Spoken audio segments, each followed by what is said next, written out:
Hello, everyone. This is JT Keating with Zimperium. We would like to welcome you to a pre-July 4th holiday weekend webinar. We're very excited to have this webinar. If you are here looking for an in-depth product pitch on Oracle Cloud and Zimperium mobile security, you're going to be severely disappointed because we're actually not going to do that. We are actually going to spend a lot of time. It's going to be a fireside chat. Matter of fact, we have a grand total of 2 slides in the entire thing. So, but before we dive in, a couple perfunctory comments, as I love to say, since my mom's an English teacher, it makes her proud of me. We're going to try and keep this to about 25, 30 minutes worth of content, Q&A at the end, but because we're doing it as a fireside chat, feel free to shoot questions in even as we're going out throughout the session. And if it feels like it's a good thing to insert, then we will insert it directly into the session itself. There will be an archived version of this up on the site. Like I said, we can make slides available, but there's only going to be 2 of them. So it won't be super complicated on that front. And then we're just going to kind of go from there. So we're very excited. We can all read. The focus here is for folks that are in IT and folks that are in security, specifically in the financial services realm. What do you need to know? What are some of the things that you need to know? Are devices under attack? What are the major initiatives? What sort of organizations are already doing this, et cetera? And then what are the architectures and stuff that fit in around some of the buzzwords, O365, BYOD, Zero Trust? We got them all. So we're gonna be hitting them. I help lead product strategy for Zimperium. I would like to introduce somebody that has been in the security business longer than me, which I'm actually kind of jealous of. I've been in it 20-something years. Johnnie has been in it closer to 25. She trumped me with this. Rather than me try and regurgitate boilerplate background, Johnnie Konstantas. Johnnie, thank you so much for joining me. Johnnie, can you just give folks, as we start firing this up, give folks a little bit of a feel for your background, and then we'll dive into some of the questions. Sure. Thanks, JT. And yeah, thanks for revealing my age. No, look, it's, it's a source of pride for me. Started in security in the late 90s, was an engineer before that. And honestly, what has been a privilege is to sort of see the trajectory that the security industry as a whole has taken, right? So I started as a product manager for a crypto toolkit, moved on to companies that were, as one did in those days, you build moats and secure perimeters. So I worked for firewall companies and VPN companies. So secure moats and pipes were the thing that you did in security. And that allowed us to do what? To sort of be able to connect from home and work and connect securely to the internet. But fast forward to, some of my most recent experience, which has largely been about the cloud and what we know of cloud security and with startups in my case, with companies like Microsoft and obviously now Oracle. What we see with cloud is, those moats and secure pipes don't work anymore because cloud is by its very definition amorphous. And so those perimeters are gone. We all hear zero trust. What that means is, everything needs to connect to everything, and you can't know and trust the points of interconnectivity. You have to verify them and monitor them. So yeah, security a long time. What I do now, I particularly love. I am part of the cloud engineering organization, field engineering for Oracle, and I run cloud security field engineering. So, and what I love about it is we help customers. We help customers sort of understand the journey that they've been on and why it's time to kind of transform that security stack for cloud native, for cloud agility, for cloud enablement. And we help them do that. My team worldwide helps them do that from ideation and architecture all the way to hands-on. And so I have lots and lots in my head about what customers experience going to the cloud and trying to transform not just their business, but their security and their security practices as well. Yeah, no, that's awesome. And it's funny you mention it because like I said, it didn't really reveal your age. It was more, from your Yeah, I wisdom, started from early. your experience, um, but like you said, the market, the world we grew up in, and it's always been the classic Willy Loman, when are you going to stop robbing banks, when you stop putting money in them, it's as long as there's something of value, people are looking for the way in to get to those things. And as we were growing up with this, things have changed, right? When hackers first started putting out viruses, it was all about graffiti. It was all about, let's see how many blue screens of death I could create on people's machines. It transitioned more towards theft, whether it's theft of intellectual property, theft of computing resources for bots, whatever the case may be. We've seen the evolution of things from online to mobile, which obviously is the focal point here. We've seen evolution from corporate owned to BYOD devices, right? And then from a security standpoint, we grew up in the world of, there was network security guys and there was endpoint security guys. Those were the two, right? Now, a lot of those definitions, a lot of things are varying. And like you said, we've got new definitions like we're going to dive into around zero trust and some things like that. It's like when you hear about these people that are overnight successes, no such thing. For sure. Just all of a sudden that it's public. I think that's the way zero trust is. It's been coming for a long time. And talk about the complexity of the problem, right? So, it used to be, we wanted to protect point-to-point connectivity, right? And so that was like our big challenge. So let's moat the network and then, let's make sure our point. What is a point anymore? I mean, the sheer complexity of the connectivity now, if you think about the proliferation of, we all have not one mobile device, but several and several different types, IoT. So the mesh and the ways in and the points of connectivity are, sort of in numbers that the mind can't even keep track of. But also you talk about before we had maybe individuals who were like the known name in hacking, and now you have consortia collaborating, using the modern tools and using the cloud for the level of sophistication of these campaigns, if you will, is extraordinary because the tools that they have at their disposal are the same ones that we're using to transform the way we live in our business. So it is a bigger challenge, but I think what we want to talk about today is we also have more sophisticated ways of dealing with this and enabling business despite that. And I think that's some of the things that we're going to talk about today. Exactly. And, kind of going back to the Willy Loman thing about, when are you going to stop robbing banks when they stop putting money in them, right?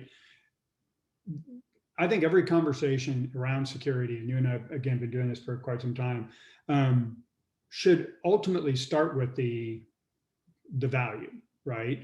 If there isn't something of value, nobody's going to go after it, right? So obviously you're in a really unique position in terms of the field engineering, cloud security for Oracle. So before we get into what are these things potentially at risk of, and how do we protect ourselves and everything, let's go all the way back to, can you spend a little bit of time talking about what are the top mobile initiatives that you are seeing in the market when you go out and talk to all your customers, and I'll add in what we see from our customers, but what are the main kind of mobile initiatives, either mobile initiatives in terms of enabling employees or mobile initiatives in terms of, going out and, especially in the pandemic, we saw a huge increase in mobile banking, for instance. But what are some of the top mobile related initiatives that you see with your customers in financial services? And is there any difference really regionally, for instance? Yeah, I mean, I don't know that there's a difference regionally. So again, focusing on financial services, because we could talk about mobility enablement in the various industries forever, but financial services in particular, I think what there are differences come in the types of financial services. So are we talking about consumer services and just your general consumer banking? Do we start to go into, sort of other areas like investment banking and so forth. And I do think that the packages of services that are offered in those different cohorts are different. But look, we all have had this experience of a few years back. If you'd log in to your bank from a laptop, you got an array of actions that were available to you, and you'd log in through the mobile app, and it was a fraction of the functionality available. And so one of the biggest initiatives, of course, is making that an equivalent experience, everything, everywhere, on any kind of device from anywhere. And so, and most people will notice now, if they become heavily reliant on their phones and tablets to transact, that is in fact the case. Large money transfers, adding payees, transacting documents. And the reason is because, financial services want to, first of all, just, be device agnostic and make the experience consistent, but also increase customer service, delight, and ability to transact without limitations. So that, why? So that you can get that house in a competitive market as quickly as possible, so that you can transact on that new company that you just read about, that you feel everybody's swarming toward and buying stock on. So time becomes important. Obviously, your mobile device is the way to make that, close that gap to decision making. So financial services want to bring an array of consumer services without limits, essentially. Certainly micropayments and the ability to not have to carry a credit card, a wallet, or anything else that's stealable, and be able to do everything through your mobile devices. These things, I rely on this to pay for everything. I don't even carry a phone. So I guess in summary, it's really equivalence, ubiquity of any kind of financial service, regardless of its complexity, regardless of the amount. Certainly micropayments, investments, investing without limits on mobile devices. Yeah, no, that's awesome. In my mind, I kind of break it up. When we get to the threats, I'm really going to be interested in your take, because when we talk about Zimperium and we say, hey, we protect enterprises against mobile risks and threats, and we do it in two ways. We put it either on the devices the employees are using to access information, just like a regular laptop, or inside the mobile apps that they produce. The next logical question is always, well, what are you protecting us from, right? And we're going to get into that conversation. But the highest level, we're actually protecting enterprises from attackers, but we're also protecting them from their own developers, because developers make mistakes, especially in mobile apps. They accidentally or inadvertently put in security and privacy risks as they're enabling those great services you're talking about. And then, oh, by the way, we need to protect you from your customers. Because one of the biggest differences in mobile apps compared to regular apps is the world that we came from. We always controlled the servers that contained all the expertise and the brains of the application behind our firewall. And then somebody would come in with a browser, right? In the mobile world, you produce this thing and you put it in a public app store for the attackers to get a hold of. And then you actually put it and it runs on a consumer device. They never update it because they don't want to slow down Candy Crush, and they connect to bad Wi-Fi's and everything. But the developer part is going to be an interesting part of that whole conversation. Coming back to the initiatives, I liked how you went down kind of the mobile app initiatives, right? And you're completely correct. If you're commercial banking, it's totally different from investment banking, potentially, in terms of the services you're providing on mobile out to your customers, right? On the employee side, what we're seeing is both pre and post, pandemic push. There's buzzwords like zero trust, which you and I are going to get into specifically here in a minute. But we see O365, so mobile enablement of Office 365 is a huge, huge issue from a business driver standpoint.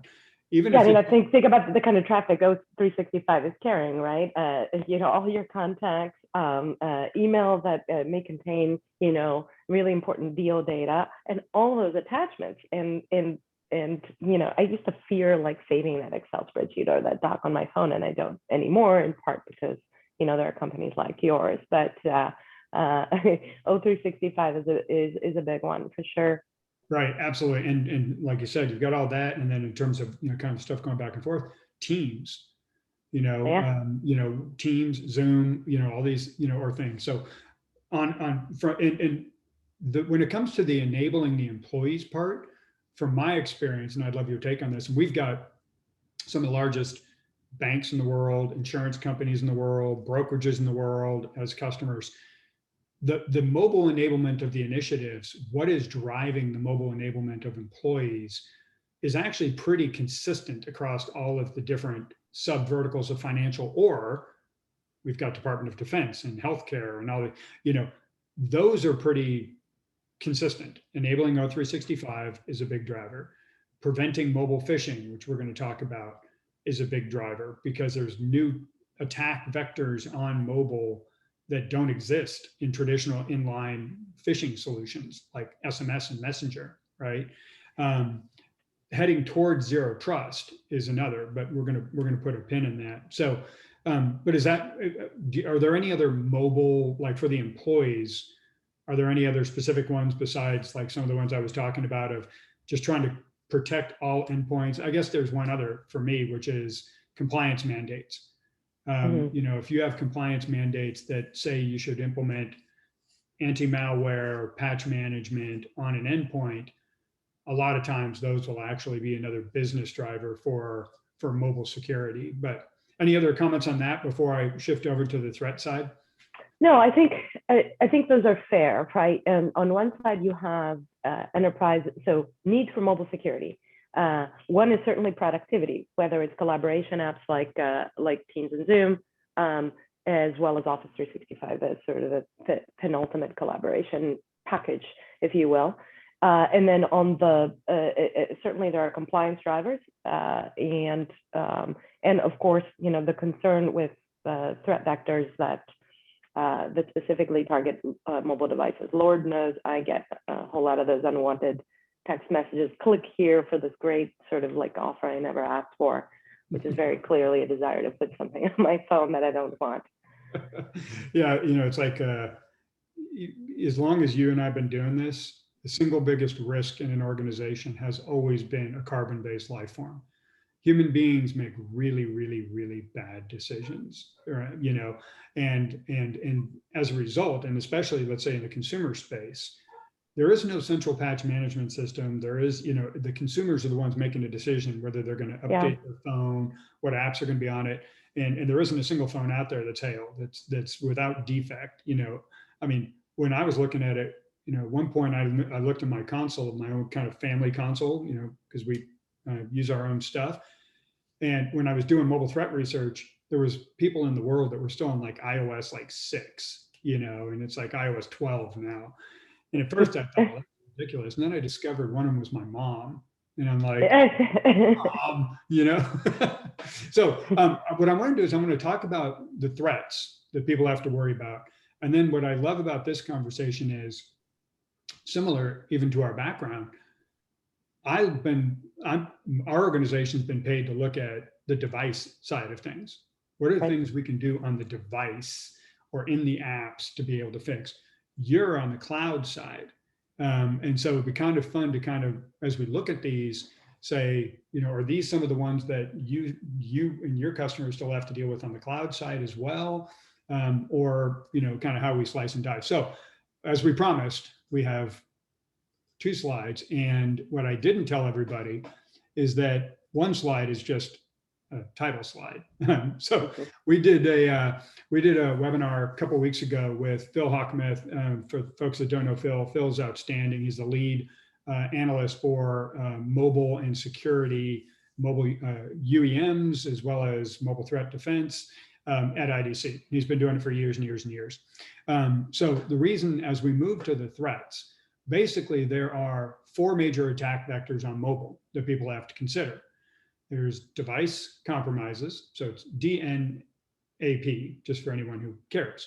Device compromises, jailbreaks, exploits, things on those lines. Networks, malicious networks, fake access points, what do they call rogue access points, man-in-the-middle attacks. It's when you hook up to the dumbest thing about smartphones is the phone introduces itself to the network, not the other way around. So your phone literally just wanders around and goes, hey, are you Starbucks? And the network just goes, yes, and your phone connects, right? Then there's malicious apps. Everybody always hears about malicious apps, obviously. And then there's mobile phishing, as we're talking about. So those are the 4 completely different presentation, but for anybody playing at home, the laws of security have always been the same, and they still apply here, 2 of which are hyper relevant. One is land and expand. as we were talking about, the bad guys keep trying to find the weakest link in, and then they make their way into the organization. But right now, 60% of the endpoints that are accessing the enterprise are mobile, and they're spending all their time outside of the protected corporate network in the hands of people that really don't make good decisions, connecting to whatever. It's got to be higher than that in the age of COVID. It's got to be higher than 60%, right? Everybody's connecting from. Yeah, actually, you're right. Not the work. That was pre-COVID, so you're completely right. And then the second time-tested law is persistence. For as long as bad guys have gone after endpoints, once they take over an endpoint, they want to stay persistent as long as possible. In mobile, the only way to do that, since all apps are in containers on mobile, iOS and Android, and Chromebooks, which is variation of Android, since all apps are in containers, the only way to be truly persistent is to compromise the device. So the D is the ultimate goal in DNAP. A, N, and P are conduits to get to that, okay? But what we thought would be good is, as we talk about the threats to these initiatives in the financial services industry, rather than just hit you with our own research, this is IDC's survey data. And you can see that it was 350, 340 of the largest enterprises around the world that IDC was surveying. And if you look at it, you can see DNAP in here, right? And the punchline is close to 50%, between 40 and 50% of all of the people surveyed said that their employees were being hit by these attacks either daily or extremely frequently. You can see that the top ones are variation of phishing. And again, this makes a ton of sense. You look at all the stats, Johnny, how long have we been looking at the Verizon breach report, right? Still. Verizon Dibber. Exactly. DBIR, if anybody wants to look it up. And by the way, that is an excellent thing to download every year and sort of become familiar. I think it corroborates some of the information shown here. But what strikes me, though, is, I wonder if people watching this are sort of saying to themselves, okay, I get it, guys, that there are, mobile-specific threat sectors. And by the way, I have all these devices and I have to use them for home and for work because that's just how I work. And so, so my iPhone and my tablet and my corporate issued laptop, they're just a mixture of things I bought for myself and things that have been given by the corporation. Yes, I'm connecting to enterprise applications and I kind of trust those, but sure, I'm going to download some apps so that I can do the things I need to do in my personal life, like, order pizza or get a handyman, a TaskRabbit over or something like that. So how does Zimperium, sort of deal with that? Is that common, or are you just going to mandate that everybody just only use corporate devices? How does that work? Yeah, no, Johnny, that's a great question. And I will stop sharing. So you're hitting on a few things. It's a fantastic question. The simple fact is, in almost every organization that we are dealing with, matter of fact, right before this, I was talking to one of the biggest banks in the world, who's one of our customers. We just happened to be doing an award submission with them around a project that they did, et cetera. As a general rule, we see 3 times for every one corporate-owned device today. Now, there are differences in terms of high intelligence, not high intelligence, high security intelligence organizations. I'm assuming they're intelligent, but if you're talking about 3-letter acronym guys, this might not be the same. But as far as the majority of Fed, civilian, and commercial, all the way through, especially the financial services, as a general rule, for every one corporate device today, there's 3 personal devices, all of which are accessing corporate data. And so you need to be able to account for both and support like Office 365. Like you said, I might be listening to a Teams call on my personal phone, right? Or I might be doing my corporate email on my personal phone. So BYOD is definitely the wave of the future. From a technology standpoint, you need to manage those differently, and you need to handle privacy differently as well, right? With a mobile device management product like Intune from Microsoft, Workspace ONE Intelligence from VMware, Mobile Iron, BlackBerry, all those guys, right?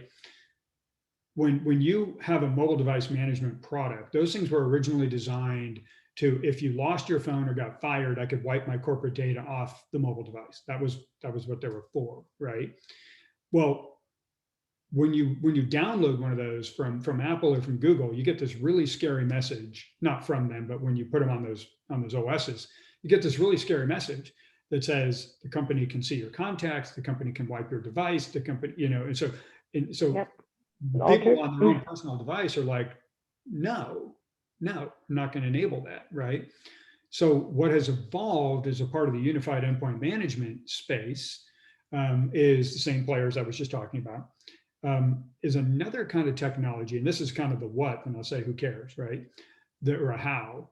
They've created a thing called mobile application management. So instead of managing the entire device, you're managing access to that application, right? So what we do in that scenario is we can assess the risk of the device. And if the device is too risky, then you don't get access to the app, the corporate app, instead of managing the whole device, right? So in BYOD scenarios, there's two major things that happen. One is people are going more towards this on the fly conditional access to this app based on the risk posture of the device. Right. And then we can change on a group basis, what are the forensics we're taking off that device to make sure that it matches the privacy requirements that employees have. So I said this wasn't a product pitch, but by design, Zimperium does all of our detection on device. And we do that for multiple reasons. One is because the bad guy owns the network a lot of times. Like we said, it's the phone's dumb when it introduces itself. So we needed to defend ourselves, even if the bad guy owns the network. The second major benefit of it is that our management console can operate on any cloud, which is why we do so much work with Oracle, right? Our other competitors in the market, because there are competitors in the market, they all do cloud-based detection. And so they all had to pick one. They're on AWS. So for people that are actually like Oracle Cloud customers, that's why we do so much stuff with you guys. But the third benefit is privacy. We literally, so City of New York is a customer of ours. We're protecting their employees. The mayor of New York and the chief security officer there said, hey, could you do your product, the same one that's protecting our employees, but could we actually create a free to citizens version that we could put in the App Store to protect our citizens from attacks in mobile, just like we're protecting them in the streets? So if you go to the Google Play Store, if you go to the App Store, there's NYC Secure.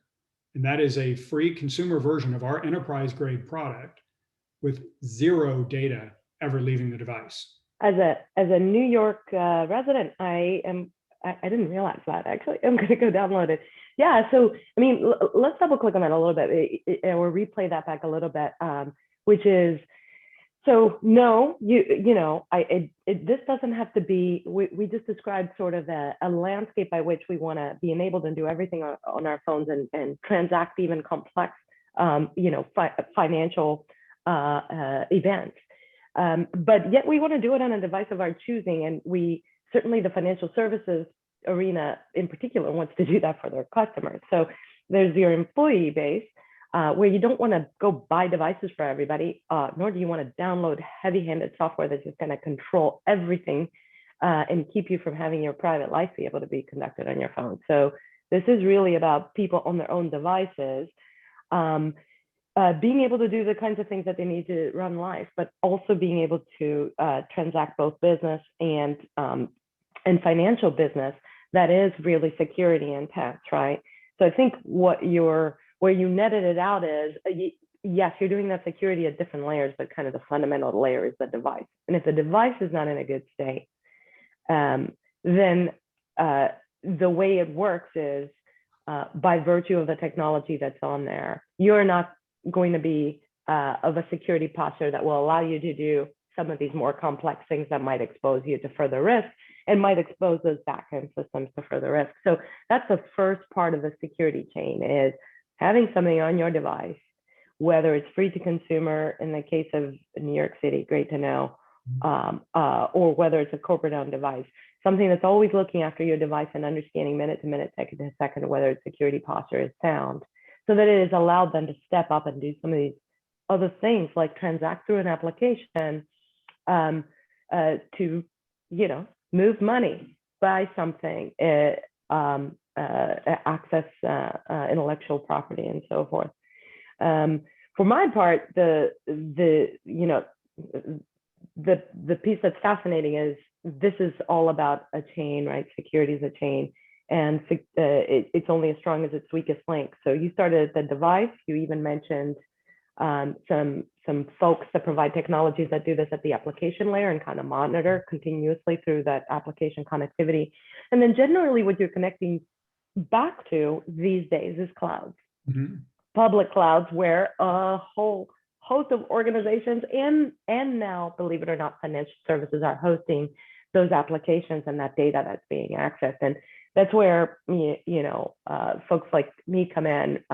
We do very similar things to you, but we're just making sure that like our hardware is super clean to have lots of tenants on it, so that those applications and that data is served up to these mobile devices and to these enterprise customers. And we do all sorts of cool things, like, at least on the Oracle Cloud infrastructure, like repave our hardware and kind of decouple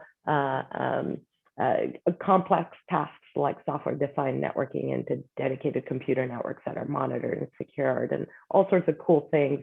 But again, there's that continuum of mobile device doing super cool things that are super security intense on one end, connecting all the way to this now shared infrastructure we call the public cloud.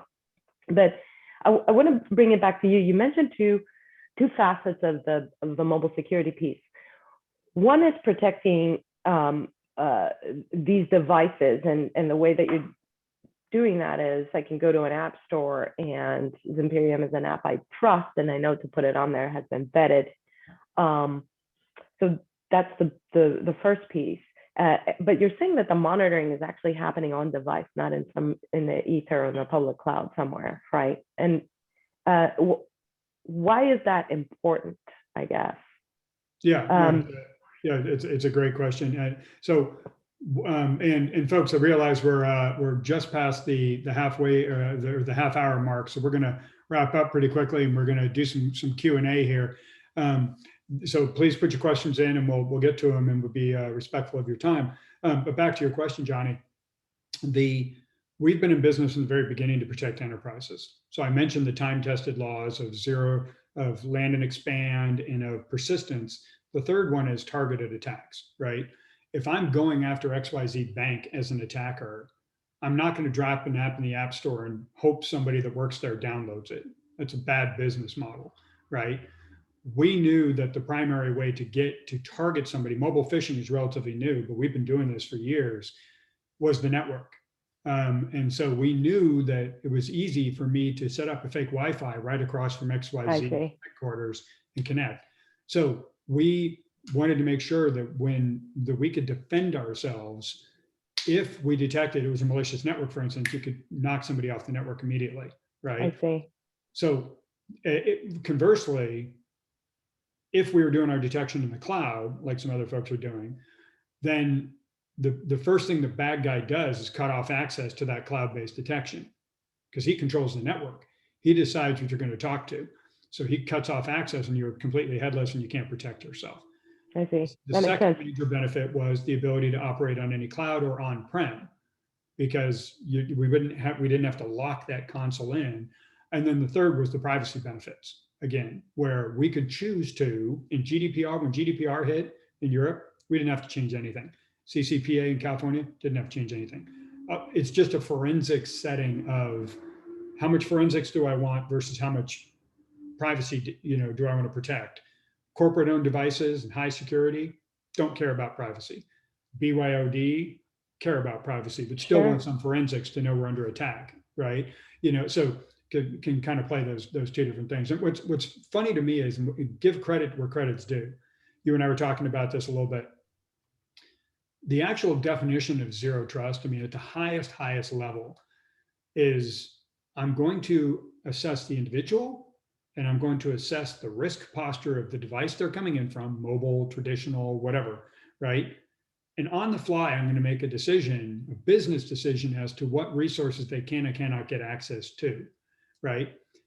At that high level, even though nobody really thinks about, for instance, mobile banking as zero trust, mobile banking has been doing that for quite some time. Yeah, that's Okay, right. Johnny's all of a sudden logging in from a foreign country, but she's in the Bay Area. That doesn't make any sense. Terminate access, right? When we talk about this MDM versus MAM thing around Office 365, for instance, I'm coming into Outlook, we're able to assess, or coming into Salesforce, through one of those, and it looks and it goes, nope, this guy's on a bad Wi-Fi network. Until you move off that network, you don't get access. That's zero trust. So financial services has actually been leading that charge for a while. So we do have a question. Let's see.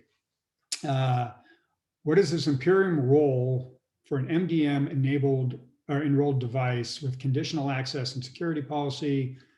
How is it different or advantages? So I think the question, and if I don't get it correctly, feel free to email me, jt.keating@zimperium.com. There's a couple parts in that question. One is, what is our role relative to a management? If you look at Gartner, I think helps frame this whole thing up. There's endpoint management and there's endpoint security. Those are two different things. So an MDM for mobile is equivalent to system management and traditional endpoints. Now that's all unified endpoint management. You got security. We detect threats just like an EPP or an EDR product does on a traditional endpoint. Then we work with the MDM quite often to remediate it based on the groups and the policies that the people are using. Let me phrase it. The UEM, because the UEM is MDM and MAM all in one solution.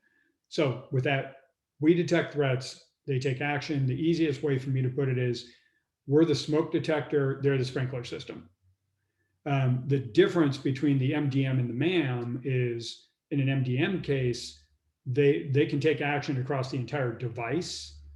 Whereas in the MAM case, as we were just discussing with zero trust, conditional access, et cetera, if we detect something in that device, all we're doing is impacting whether or not that app will allow anything to occur across the whole device. So hopefully that helps. And then yes, there was a lot of alphabet soup there, JT. Yeah. MDM, EPP, MAM. So is it fair to say, so you have Zimperium, and you're almost device and you're looking for threats, but now you're going to hand that information off. Let's say you have a positive, you're saying bad actor presence as. You're probably now going to collaborate with a mobile device management,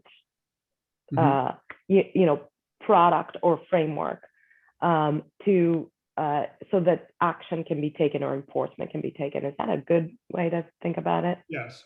And the only difference is that, again, the mobile device management is managing the whole device. We do the exact same thing you just said perfectly. But if it's a mobile application management, again, like let's say embedded into Outlook or embedded into Salesforce, then you can make, again, the same thing. It's going to take action, but it's not taking action across the whole device. It's taking action on the access. But yes, that's completely correct. Yeah, we can distinguish that for folks. So, security becomes complex because it literally is at every layer, right? I was mentioning Oracle Cloud, like, we have security in the chipsets, right? We have something called the hardware rooftop. So you literally start there and you build all the way up, and application is obviously at the higher tiers, and then users. So if we think about Zimperium detecting something and a device management product taking action, it's likely shutting down, quarantining so that the device itself is not connecting. Taking action or enforcement on an application could mean ratcheting down your privilege. Could mean that you can only do certain things that are considered low risk, and you can't do some of these higher risky things like transferring big dollars because you didn't pass that threshold. So again, back to our layer cake, enforcement at the D level, a little bit more heavy-handed, device-centric, can shut the device down, maybe quarantine it. At the application layer, you might have more granular options like raising or lowering your privilege based on the security posture. But at the end of the day, something has to be at the core of letting you know whether the device is in a good state or not. And what's kind of neat about that is it has to be continuous, because literally your state can change minute to minute with every download and every click. That state, the security posture can change. Absolutely, like you said, and especially in around things like phishing. So, so I don't see any other questions, Johnny. Since we're a little bit past our time, but this has been great. Hopefully, everybody's really enjoyed it. Everybody has stayed on, so that's awesome. That means that at least we're entertaining, at least. But any other last comments or questions before we wrap everything up?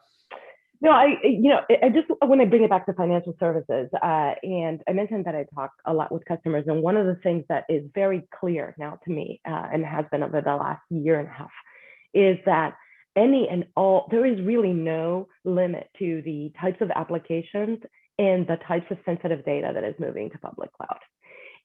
And that is awesome. There's a reason for this, I think. There's a recognition that the homogeneity of public cloud and the kinds of resources that public cloud providers like Oracle are bringing to bear on securing that information has built the confidence with financial services to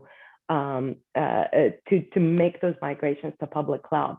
And as a result, it is unlocking the range of services that these 5 firms are able to bring forward. I mean, you talk to them, and what constitutes digital transformation for them is, I want an array of consumer and investment services. I want to be the leader in my, my country, my county, my cohort in these services.